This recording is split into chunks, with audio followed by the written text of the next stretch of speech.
भगवान गोपियों के साथ महाराज किए। कब के?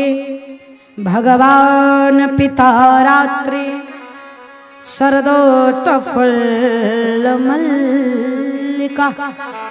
शरद पूर्णिमा की रात्रि, अर्धरात्रि को चंद्रमा अपने पूर्ण स्वरूप में है। चंद्रमा की चांदनी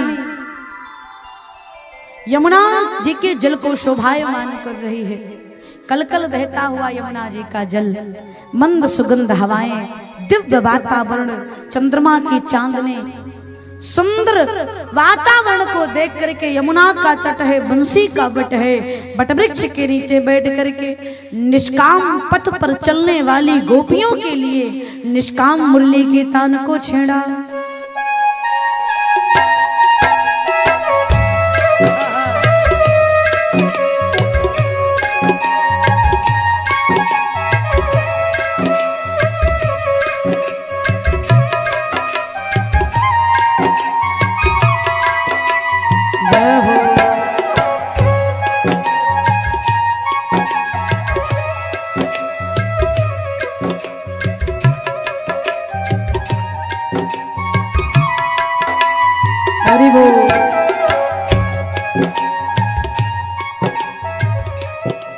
आज भगवान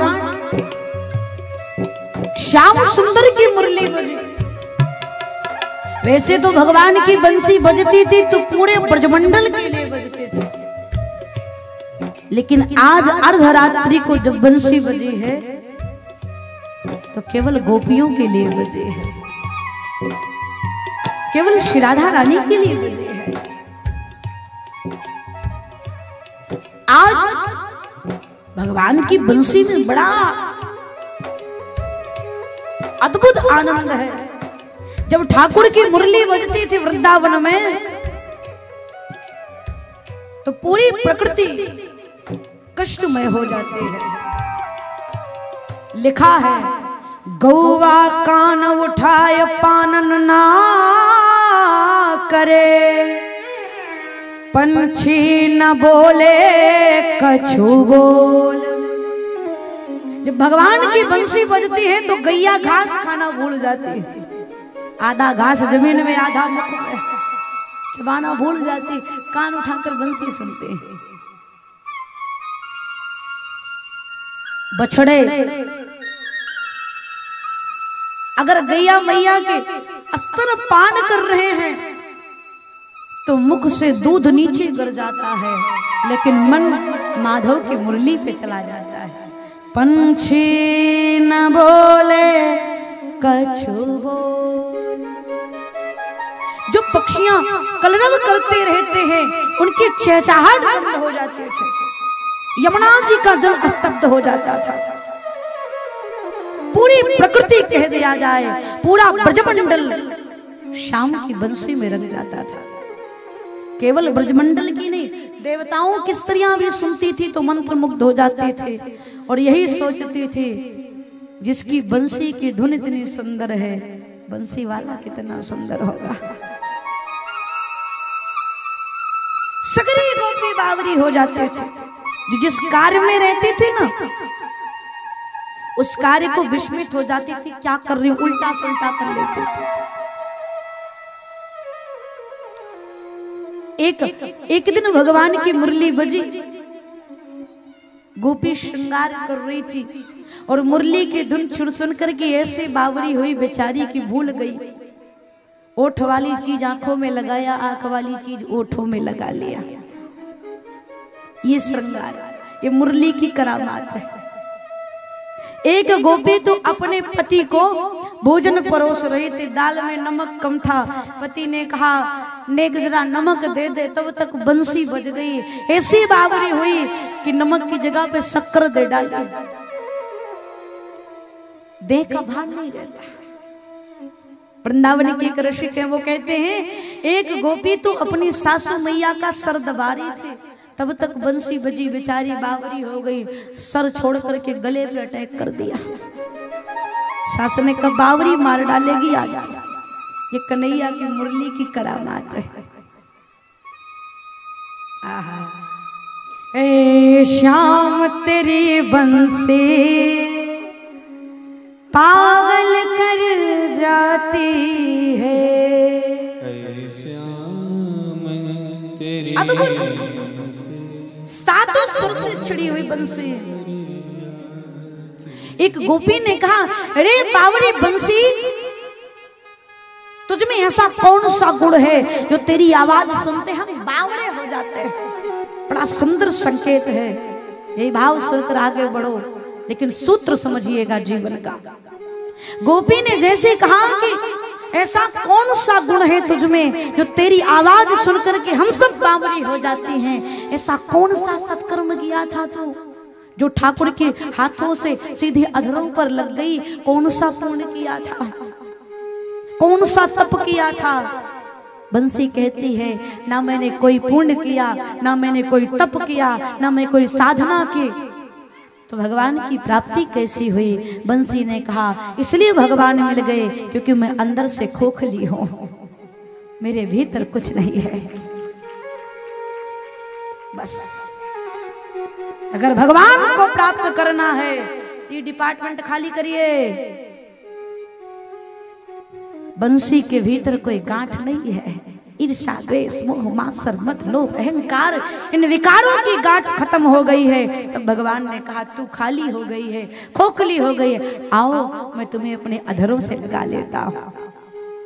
आहा, और एक चीज, बंसी बजती तभी है भगवान के साथ होती है। भगवान फूंक मारते हैं और जैसे भगवान से दूर होती है मौन हो जाती है। कथा संकेत करती है, जब बोलने के लिए कहा जाए तब बोलो, नहीं बोलने की कीमत खत्म हो जाएगी।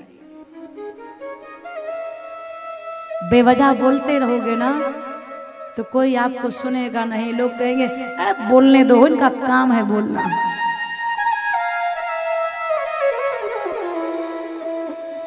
समर्पण की साक्षात प्रतिमूर्त है बंसी। जीवन बंसी की तरह होनी चाहिए। भगवान फूंक मारे तब बजो, नहीं साइलेंट मूड में रहो।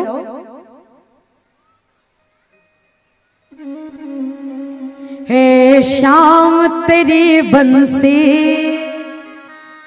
पागल कर जाती है, घनश्याम तेरी बंसी पागल कर जाती है। दुख दर्द को सहना ही बंसी सिखाती है। दुख दर्द को सहना ही बंसी सिखाती। क्यों? इसकी छेद है सीने में फिर भी मुस्काती है। इसके छेद है सीने फिर भी मुस्काती है। घनश्याम तेरी मुरली घायल कर जाती है। निष्काम पथ पर चलने वाली बंसी की धुन सुनकर के गोपियां आई। भगवान ने गोपियों को जैसे देखा स्वागत किया। स्वागतम भो महाभागा प्रियं किं करवाणि वा ब्रजस्य नाममयं कश्यत ब्रोतागमन किम कारणम। एक गोपियों में आपका स्वागत करता। आओ। जैसे गोपियां आई, भगवान ने कहा किम प्रयोजनम, क्यों आई हो? 10 श्लोकों में भगवान ने प्रश्न किया, 11 श्लोकों में गोपियों ने उत्तर दिया। और भगवान से कहते, मोरे एक सबई तुम स्वामी, प्रभु आप ही मेरे सर्वस्व हैं। गोपियां कहते हैं, ऐसे बर को क्या बरूं जो जिए और मरी जाए, बरियो मेरे श्याम को जो छोड़ो अमर हो जाए। गोपियां कहती हैं, मोड़े एक सबे तुम स्वामी। गोपियों ने भगवान का वर्णन किया। आगे चल करके भगवान गोपियों के साथ में नृत्य करते हैं। वृंदावन के रास में पहुंचे जाय महेश, मिल गोपियन के झुंड में कर गोपी कर भेष। नारायण ब्रज भूमि को सुरपति नावत माँ यहाँ आए गोपी भये श्री गोपेश्वर नाथ। बोल शंकर भगवान की। भगवान गोपियों के साथ में महाराज करते, भगवान गोपियों के साथ में नृत्य करने लगे। गोपियों को मान हो गया।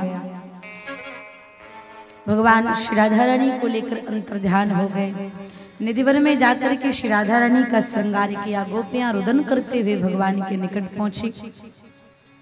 हा नाथ रमण पृष्ठा क्वासी क्वासी महाभुजा, कणकण में व्याप्त रहने वाले माधव आप कहाँ हैं। गोपियों के करुणा पुकार को सुनकर भगवान प्रकट होते हैं। गोपियों के साथ में भगवान महारास करते हैं। बोले रास बिहारी सरकार की।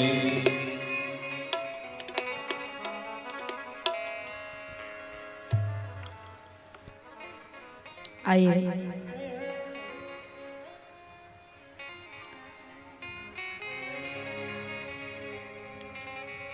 भगवान श्री रास बिहारी सरकार के साथ में हम सभी मिलकर के भगवान के साथ रहा। रास संवृत्तो गोपी मंडल मंडता योगेश्वर कृष्णता सम्मद्दे द्वे द्वे। एक गोपी के साथ दो दो कन्हैया महारास करने लगे। हम सभी अपने मन को गोपी के भाव में रख करके भगवान की अपनी आत्मा को गोपी भाव में रंगे और परमात्मा का सानिध्य प्राप्त करके महाराज की पावन लीला को श्रेष्ठ भाव से प्रणाम करें। गोपियों के साथ में भगवान ने महाराज करी।